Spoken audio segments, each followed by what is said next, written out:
The History of Equality by Victoria Bider.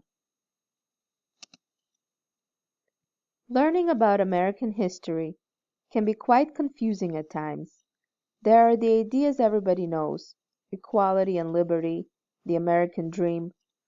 America is often seen as this beacon of hope, a place to start over and build a better life.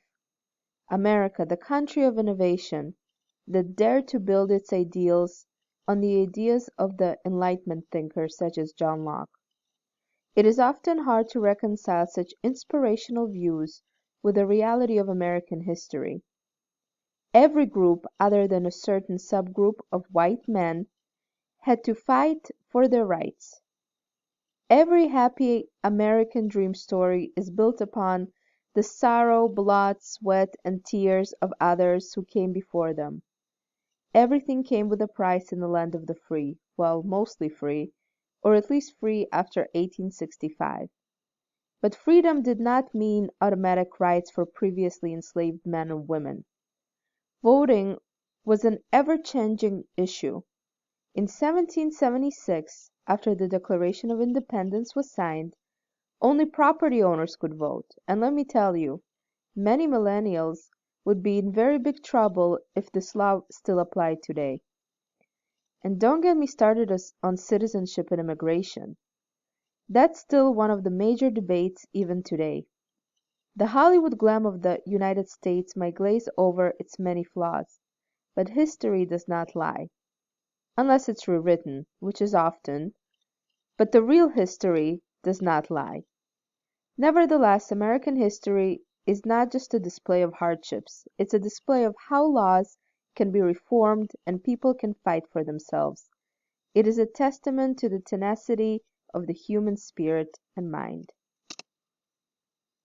The Declaration of Independence was the result of the colonists being unhappy that they were being taxed while not having representation in their own country, Great Britain.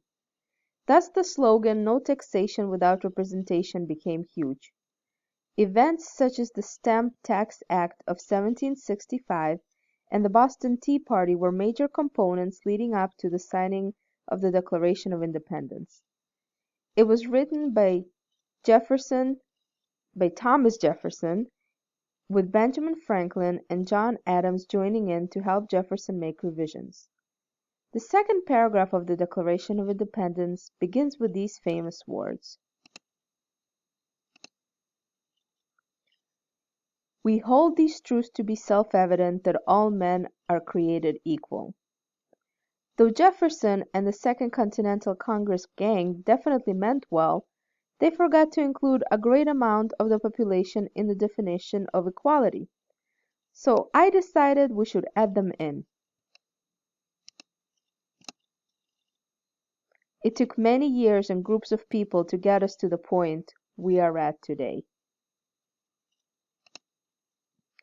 When a slave named Dred Scott was taken by his owners from Missouri, a slave state, to Missouri Territory, which was free territory, and then once again brought back to Missouri, he understandably was angered.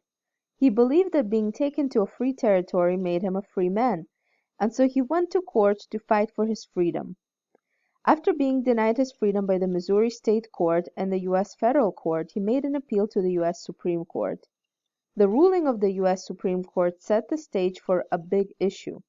They ruled that African Americans were never meant to be included in the definition of what a citizen was, and they were not entitled to any citizen rights. Thankfully, in 1865 the 19th Amendment was passed with a little push from the Civil War, which abolished slavery in America. The 14th Amendment, I'm sorry, I think I said 19th Amendment, but I meant to say the 13th Amendment earlier. The 14th Amendment followed quite quickly in 1868 and reversed Dred Scott versus Sandford and proclaimed all African Americans, including freed slaves, as citizens. This wasn't a truly happy ending, seeing as white men would find many ways to exclude African Americans from citizenship rights, such as voting. Even after passing of the 15th Amendment in 1870, which proclaimed that race, color, and previous condition of servitude could not affect a man's right to vote, African Americans were discriminated against on a state and local level. It wasn't until almost 100 years later, with the Voting Rights Act of 1965, that racial discrimination was prohibited. The 14th and 15th Amendments also did not include African American women, but that's a whole different story. African Americans and the women's movements did collide and stand together in the fight for voting rights. Black codes were extremely discriminatory laws passed in the Southern states after the Civil War, which regulated the way freed African Americans could act and forced them to work for low wages. Basically, a light version of slavery. When talking about women in American history, we often tend to focus on the women's suffrage movement, and rightfully so. It was a historically significant period for women in this country. But I think it helps to look a bit further back in history to truly understand what happened. Women's history is a complicated part of American history. This is due to the fact that every colony had different rules and understandings of the role of women and their status. For example, English Puritan colonists believed that a woman's main job was to have children. German colonists, however, had women working in the fields and even allowed them some rights, such as some control over properties and the abilities to write wills. This country came together from so many different cultural, political, and religious views. Elizabeth Cady Stanton was a social activist, suffragist, and part of the abolitionist movement. The impressive and incredible forward thinking of Stanton was her ability to look beyond just voting rights for women. She was also concerned with property rights, custody, birth control, and even income. I believe that it is this kind of progressive thinking that truly pushed the women's suffrage movement forward. Another remarkable woman and a friend to Elizabeth Cady Stanton was Susan B. Anthony. Well, Anthony was a huge part of the women's rights movement as well. Her part in the abolitionist movement was also very impressive.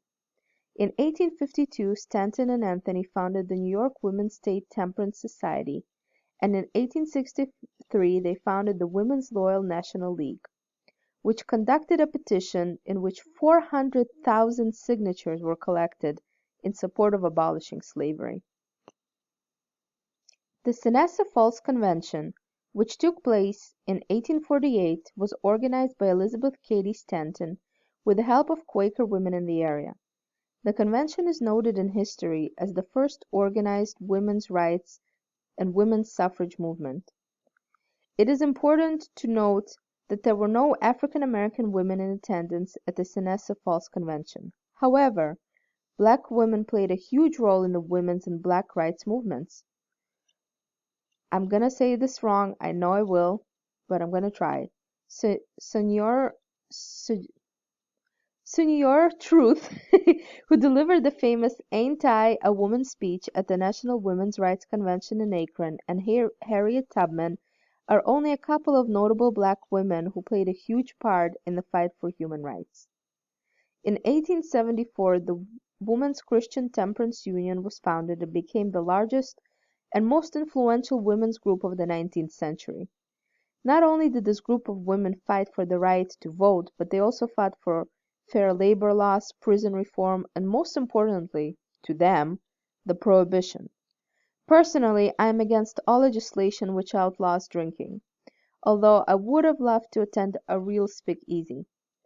As more women, white upper-class women, were starting to receive higher education, a shift began to emerge more favorably towards women working outside the household. Finally, in 1919, the 19th Amendment was passed, and in 1920 it was ratified. This amendment granted women a right to vote.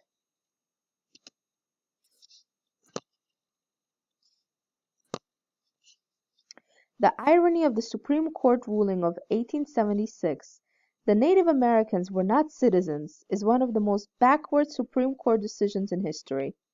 Or at least that is my opinion. Imagine someone walking into your home, telling you to leave and saying that you have no rights in your own home. You do not own it, you can't do anything in it, and you have no say over it. This is exactly how Native Americans were treated by the colonists and later the United States government. Then in 1887 the Dawes Act passes, which declares that Native Americans who disassociate themselves with their tribes can become citizens. While the history books might mention assimilation as an end goal of this act, the truth is that the American government was trying to get rid of Native American tribes and culture. In 1924, the Indian Citizenship Act is passed, which proclaims all Native Americans as citizens, but it does not necessarily give the right to vote. That was decided on the state level. Native Americans face many more challenges throughout the years as states eventually lift restrictions. Even to this day, Native Americans face certain struggles such as not having official street addresses due to living on reservations. This is often a cause for voting ballots to be rejected. It is clear that the struggles for citizenship and voting rights have been a continuous strain on the country's history. The racial, religious, and gender divides were significant, and they took time to be mended enough for most people to have equal rights. Nevertheless, most of those inequality issues still exist today in one form or another, and are still a part of a larger fight for equality and fairness. Thank you.